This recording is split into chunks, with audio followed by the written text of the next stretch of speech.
ki siz milyoner bir kişi ya da milyarder istəyirsiniz. Okay, real milyarder insan baxanda ona nə hiss edirsiniz? Qorxdunuz, yoxsa həzz, ehtiras hiss edir? Həqiqətən hiss edə bilirsinizmi o? Məsələn, mən maşınımı hiss eləmişdim ki, bu maşındır, necədir, oturmuşdum, qoxusu, dərsi və s. baxmışdım da, düzdür. Hə, bu milyarder kişi sizdə nə hisslər oyadır? Hiss edə bilirsinizmi? Başı yaxınlaşa bilirsinizmi? Yoxsa prosta həyəcan qorxu deməkdir bu arada. Həyəcan yaxşı bir şey deyil. Yoxsa həzz alıb, ehtiraslanıb, sevgi yaya bilirsinizmi ona qarşı? Yoxsa mübarizə enerjisindəsiniz? Hansı frekansdasınız, belə deyərlər, çox sadə. Frekans sözü də biraz banallaşdırıblar, amma hansı hiss gəlir sizə?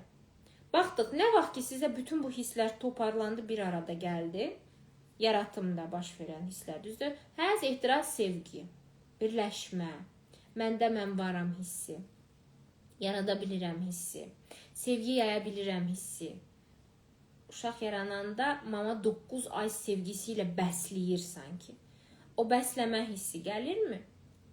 Avtomatik siz gedəcəksiniz, elə olacaq ki, öz-özünə artıq seçəcəksiniz milyonerlərin olduğu bir yeri və istənilən bir milyoneri seçəcəksiniz, ona sevginizi verəcəksiniz, o da qarşılığında siz sevgi verəcək və siz evlənəcəksiniz.